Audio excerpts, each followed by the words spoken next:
Hello, my name is Spencer Lee. I'm a fourth-year PhD student at Michigan State University in the Department of Computational Mathematics, Science, and Engineering. And for the past 2 or so years, me and my advisor, Daniel Appello, have been working on QuantumGateDesign.jl, which is an open-source Julia package for doing open-loop quantum optimal control. So if you're a quantum practitioner and you want to find control pulses that implement a Hadamard gate or a CNOT gate, you do that by cooking up some objective function which measures the success of your gate and doing a gradient-based or quasi-Newton search to optimize the value of that objective function. And to do that, you have to evaluate the gradient of the objective function many, many times, and the faster you can do that, the better the optimization you can do.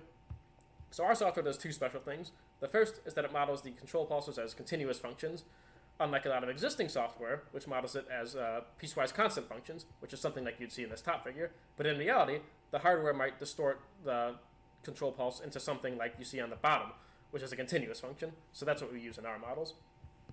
The second thing we do that's pretty neat is we use a novel numerical method based on Hermite interpolation, which can be made arbitrarily high order, which allows our software to be very fast. Here's a comparison of the speed of our method to that of jukebox.jl, which is a quantum optimal control package written by Lawrence Livermore National Laboratory. You can see that, at least for this 3-qubit example, we're hundreds of times faster, depending on what level of accuracy you want to go to.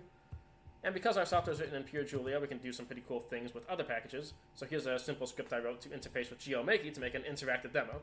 So using these little sliders, I can control the shape of my control pulse and see how the populations of the different excited states respond in real time. So I think our software has quite a few things going for it, and I hope you agree.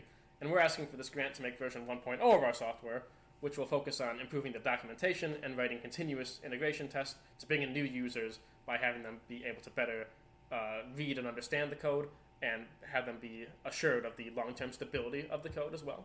Thank you very much for your consideration.